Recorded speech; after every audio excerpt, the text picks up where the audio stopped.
Kaya yung suporta po namin, he deserves it and more. Kaya sana, katulad ng hindi niya po tayo iniwan, wag din po natin siyang iiwan. Ako'y nakikisa sa pamilya Duterte kay Vice President, ang ating susunod na Pangulo, ang susunod na Pangulo ng Republika ng Pilipinas, si Vice President Inday Sara Duterte. Oh, pambihira. Oh, yan oh, yan oh. Oh. Pagkayang si Kokak, tumuro na sa taas, meron hong ibig sabihin yan. Nako, viral ho ngayon sa mundo ng social media itong panibagong video ni Lisa na kung saan naispatan ho siya na pasayaw-sayaw na naman. Alam nyo ho mga kababayan, tayo ho ay may phobia na. Pagka nakita ho natin na gumiling ang alin na yan, tayo ho ay napapaisip, huwag naman sana na maulit yung nangyari kay Paulo Tantoco sa isa sa mga kasayawan niya dyan sa video na yan. At dito rin ho sa video na to, papanoorin ho natin ang talumpatin itong si Boss D. Palakpakan ho natin, isa sa mga banateros, nagpunta ho sa Daig, Netherlands para magpakita ng napakatinding suporta dito kay dating Pangulong Rodrigo Duterte at dito kay Vice President Sara Duterte. At dito rin ho sa video na to, nandito rin ho si itong si Attorney Vic Rodriguez. Nagsalita din ho siya dyan sa rally na isinagawa kahapon dyan sa labas ng detention facility nitong si dating Pangulong Rodrigo Duterte. Pero bago ho lahat ng yan, kung bago lang ho kayo sa PH Update, isang like at isang subscribe, masaya na ho tayo dyan sa mga gusto sumali sa ating community. Yung join button, nandyan lang ho sa baba. Rekta na ho tayo mga kababayan dito sa kumakalat na video ngayon sa mundo ng social media na kung saan itong si Lisa, makikita nyo masaya na naman. Pagka masaya yung alin na pagkapaganyan-ganyan yan, naku, yari ho tayo dyan. Yan ang problema dyan eh. Tapos pagka meron na naman nangyaring insidente, wala, hindi kami kasama dyan. Hindi kasama sa official entourage yan. Wala kami doon sa pinangyarihan ng kabalbalan, di ba? Yan ang problema sa kanila. Pero habang ginagawa nila yung pasayaw-sayaw nila, nakita silang naispatan ng mga kasama, ng mga individual na nagkaroon ng issue dyan sa mga film fest na yan, wala daw silang kinalaman. Ito, panoorin mo natin ito mga kababayan. Ibang klase, laks, tama talaga, mahilig mahilig talaga magsasayaw-sayaw yung alin na yun eh.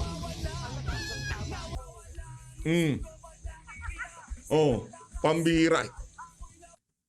Yan oh.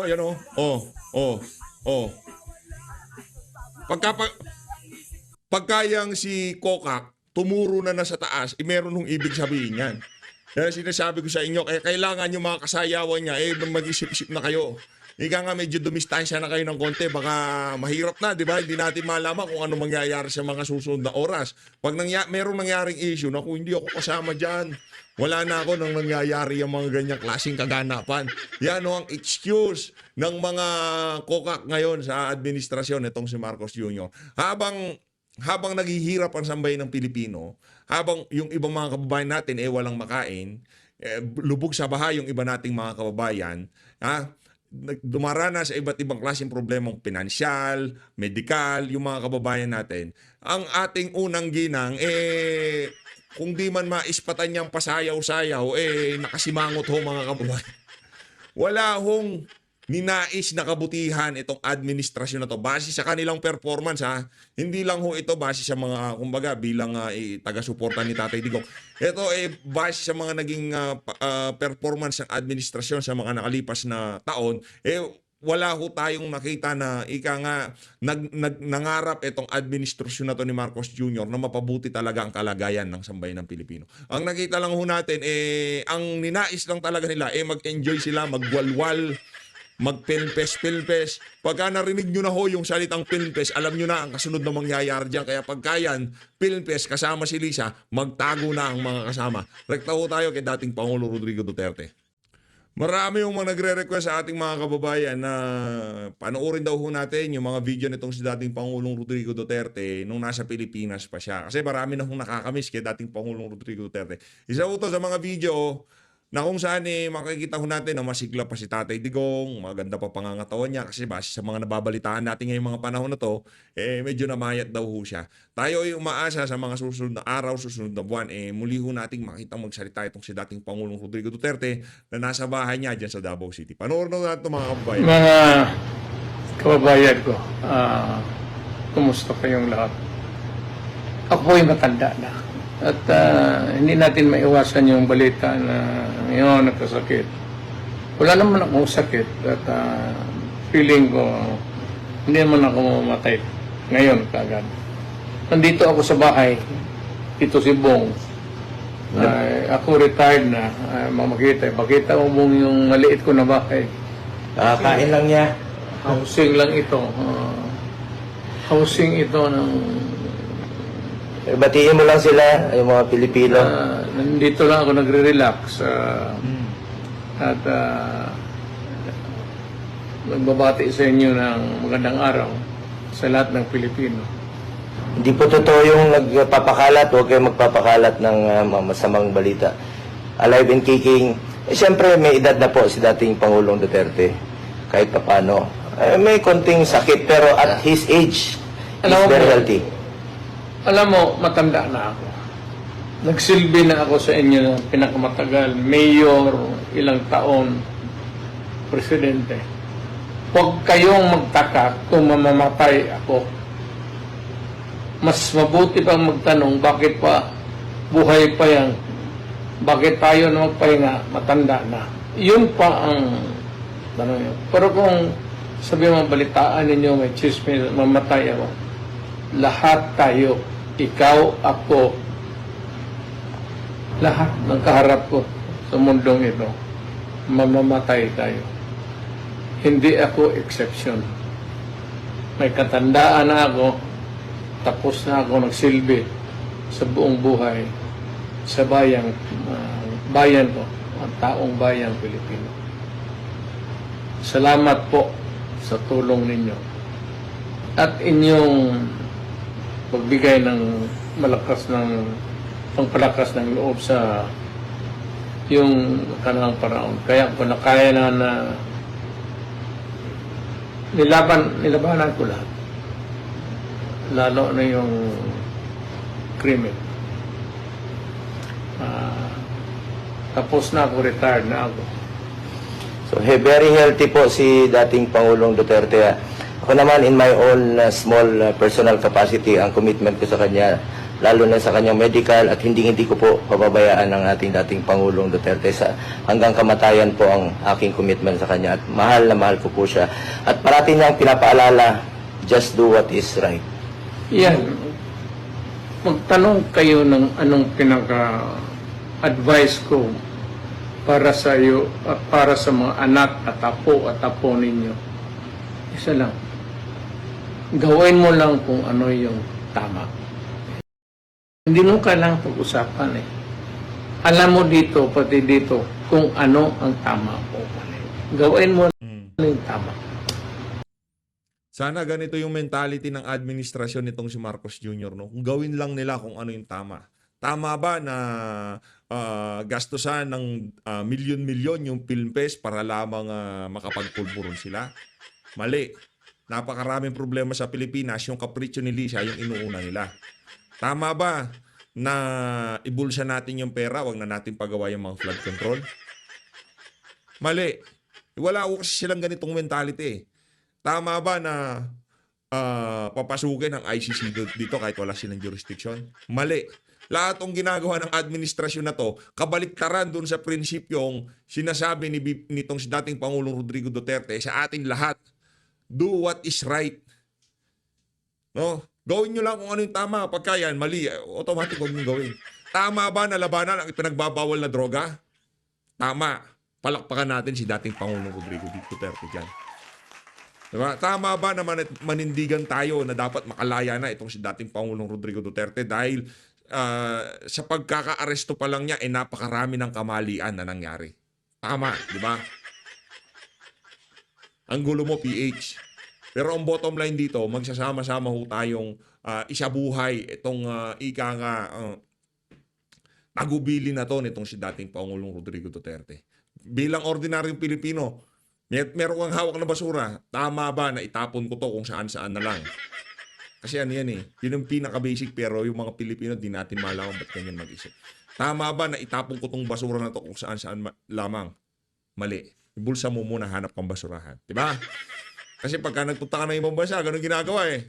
O, ngayon, tawiran, tama ba na naka-red pa, marami pang sasakyan dumaraan, hindi pa nakago yung pedestrian, tatawid ka na? Mali. Ngayon, gagawin ng mga Pilipino, tatawid pa rin kasi hindi natin malam, kahit na madali ka, hindi dapat gawin yun kasi mali.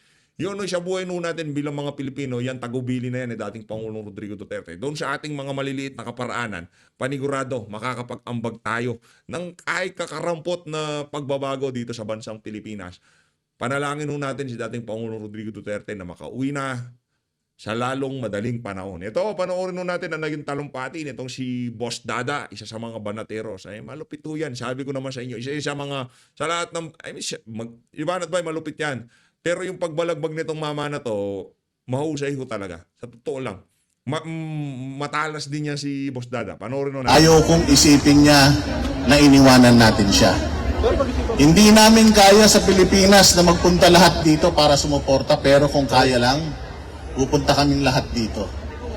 Pero maraming salamat kasi nire-represent nyo lahat ng mga Pilipino sa Pilipinas dito para ipakita sa ibang mga lahi dito na mahal natin si Pangulong Duterte.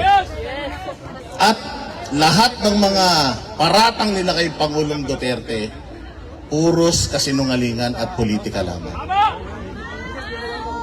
Kaya maraming salamat. Hindi matatapos ang aming pasasalamat sa inyo. Kasi kami sa Pilipinas, alam niyo nung kukunin na si Pangulong Duterte, bago mangyari yun, magkakasama kami sa Hong Kong. Alam mo, pinipigilan na siyang umuwi ng Pilipinas, no?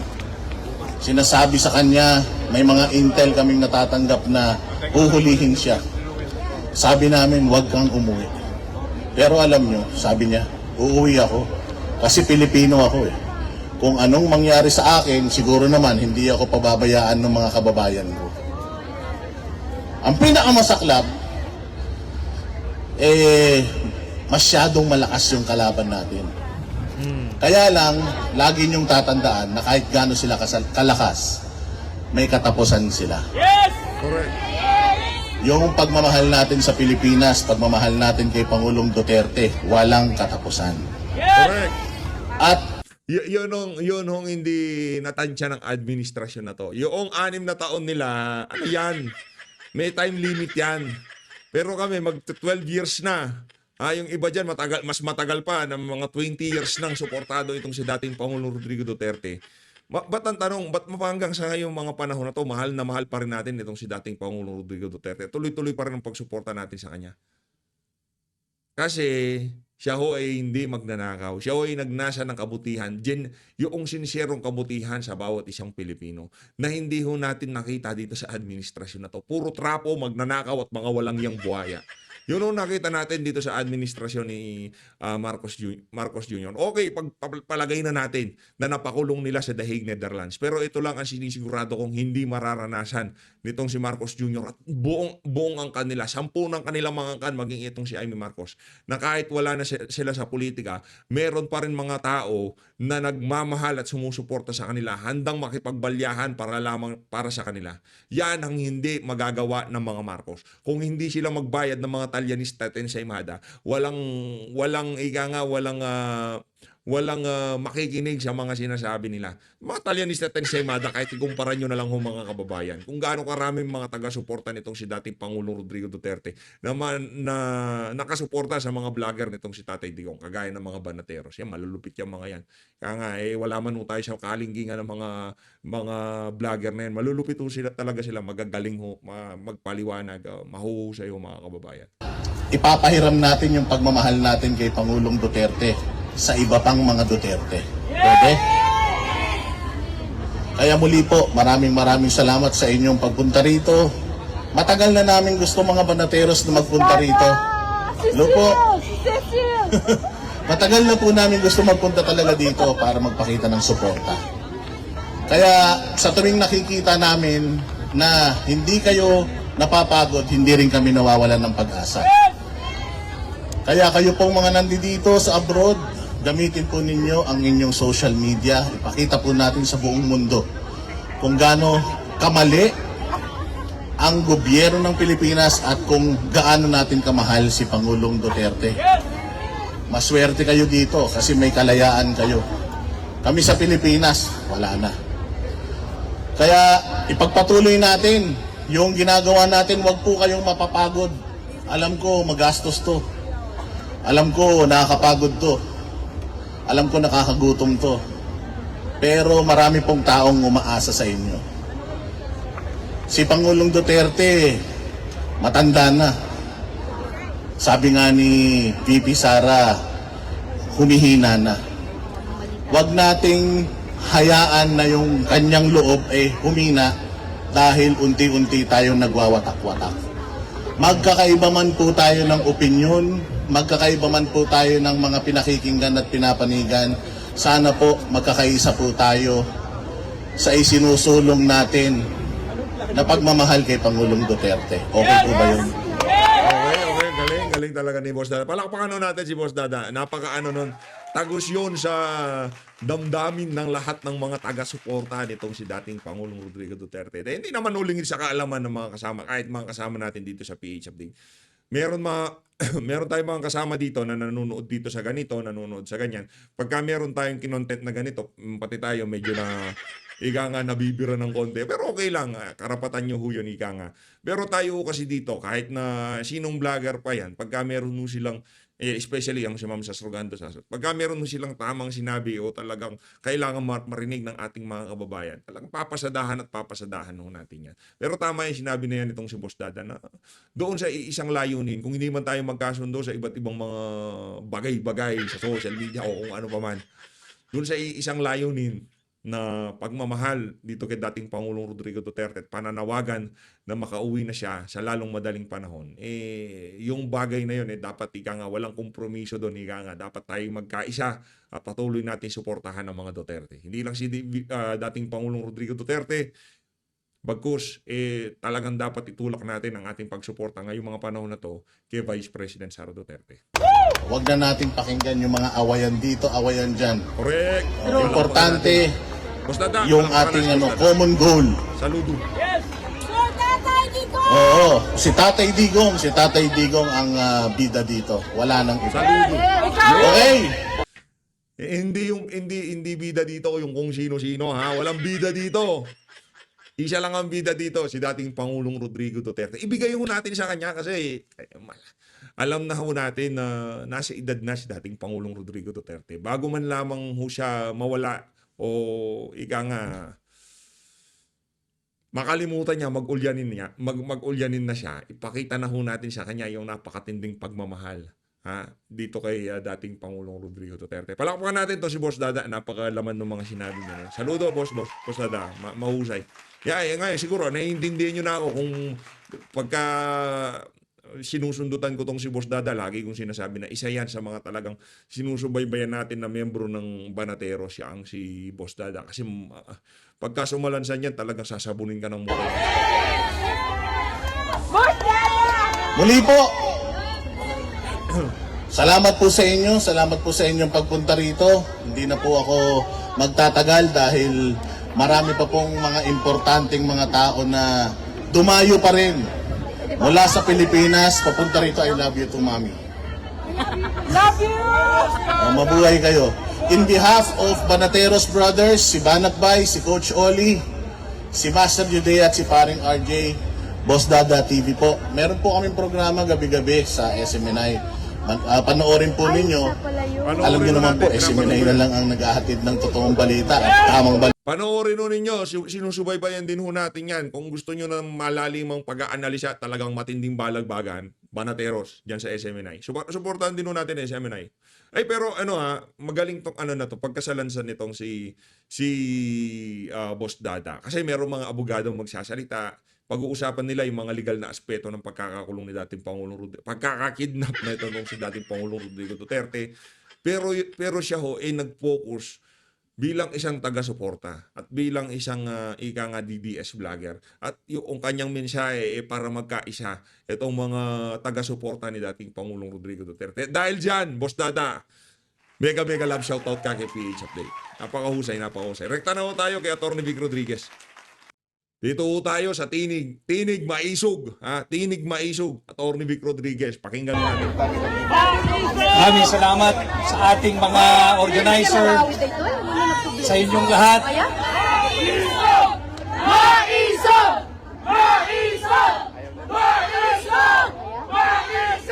Maraming salamat.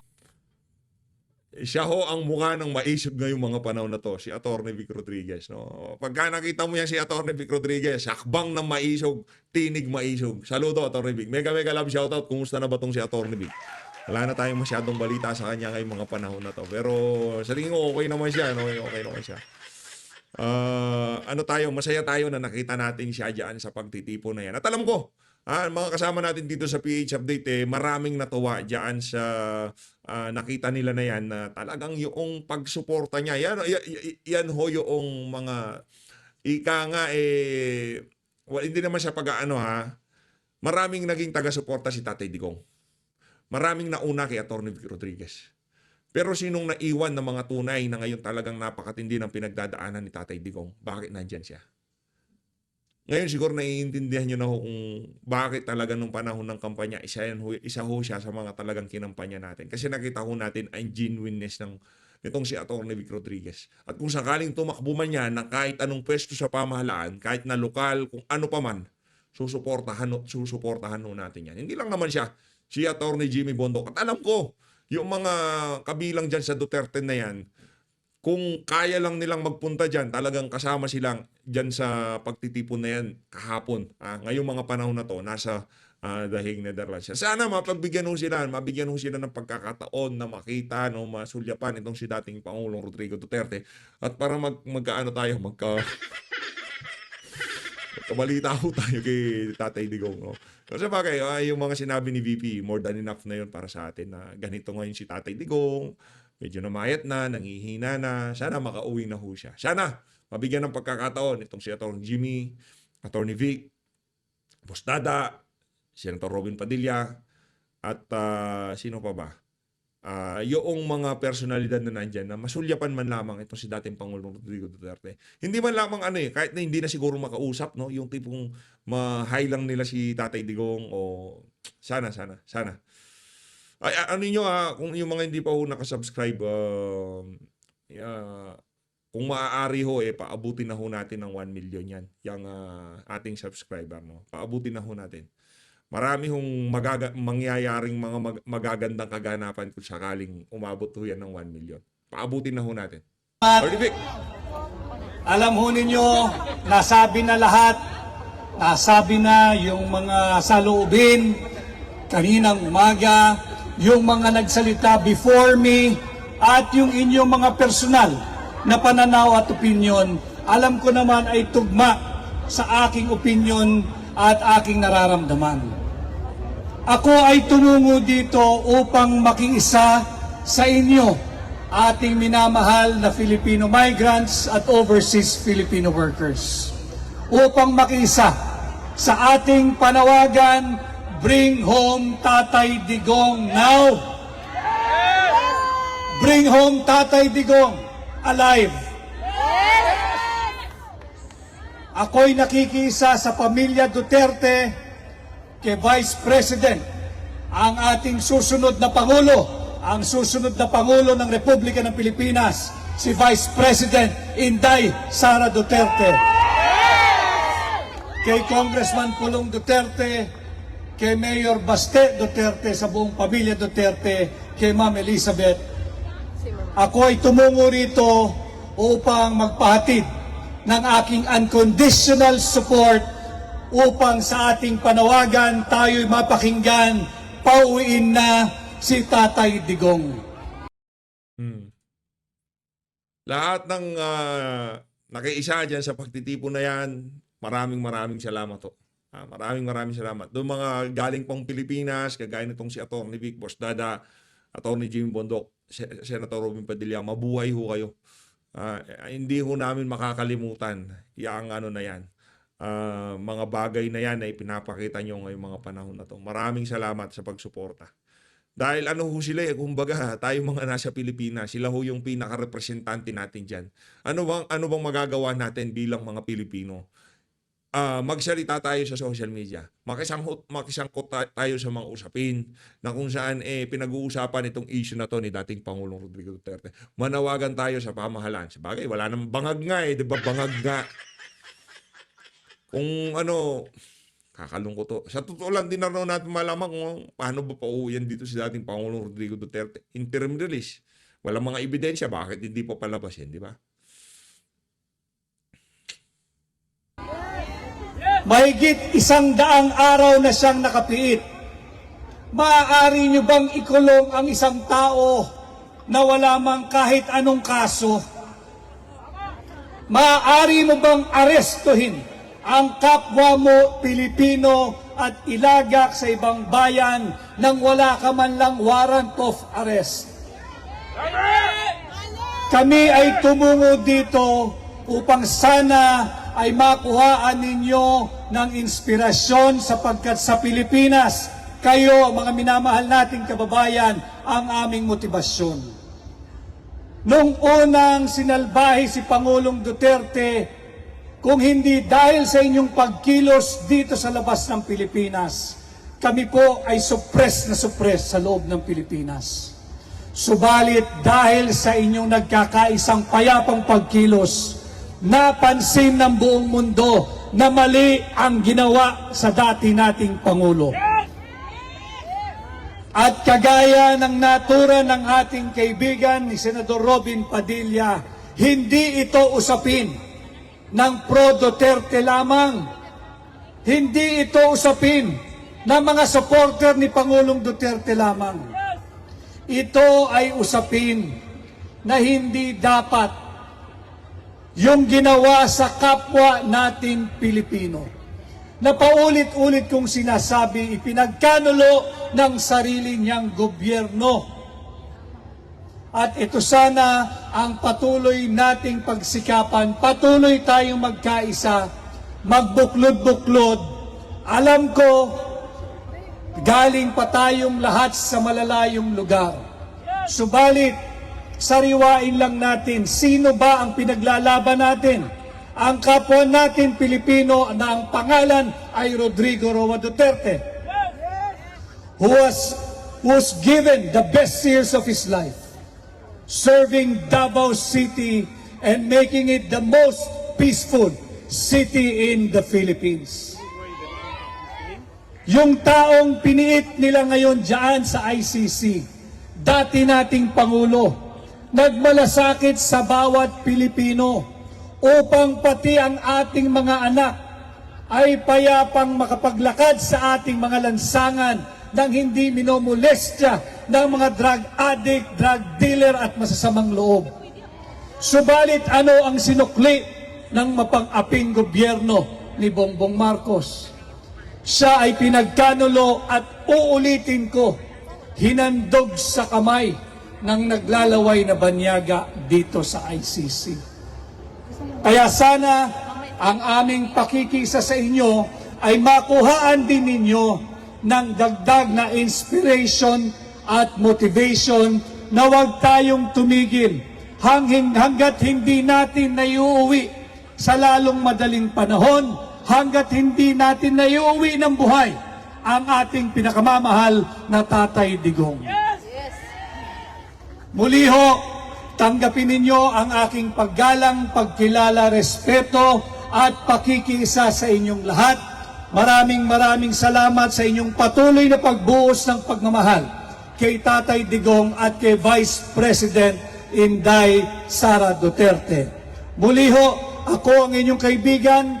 Nasa labas man tayo ng Senado ngayon, patuloy ninyo ako magiging boses, tinig, mata, tenga bilang Pilipino, bilang abogado, bilang maisog. Maraming salamat at magandang hapon po sa inyong lahat. Maraming salamat, Atty. Vic Rodriguez. Palakpakan ho muna natin. Mega love shoutout dito kay Atty. Vic Rodriguez. Dito sa bahagi ng video natin na to, punta na ho tayo sa naging interview nitong si VP Sara pagkatapos ho ng kanyang talumpati dyan sa The Hague. Ito, mamaya na ho tayo dun kay VP Sara. Dito ho muna tayo sa commander nitong si Senator Robin, kay Ma'am Mariel Rivera. Pakinggan ho natin. Magandang hapon po sa inyong lahat! Saludo. Ako nasisiyahan na magkakasama po tayo ngayon dito. Pero syempre meron din kalungkutan kung bakit nandito pa rin tayo ngayon. Pero syempre I'm so happy to be with all of you today. Sana hindi po kayo magsawa sa pagsuporta kay PRRD. Maraming salamat po sa inyong lahat. Alam niyo kami ng mga anak ko, yung unang dating pa lang ni Robin, gusto na naming sumama. Gusto na po naming sumama agad dahil very personal po ang aking pasasalamat kay PRRD. Si PRRD lang po ang Pangulo na nagbigay ng absolute pardon kay Robin. Sa lahat ng presidente na tinulungan niya, si PRRD lang po ang gumawa nun. Kaya lagi kong sinasabi, habang buhay po kaming napakalaki ang utang na loob kay PRRD.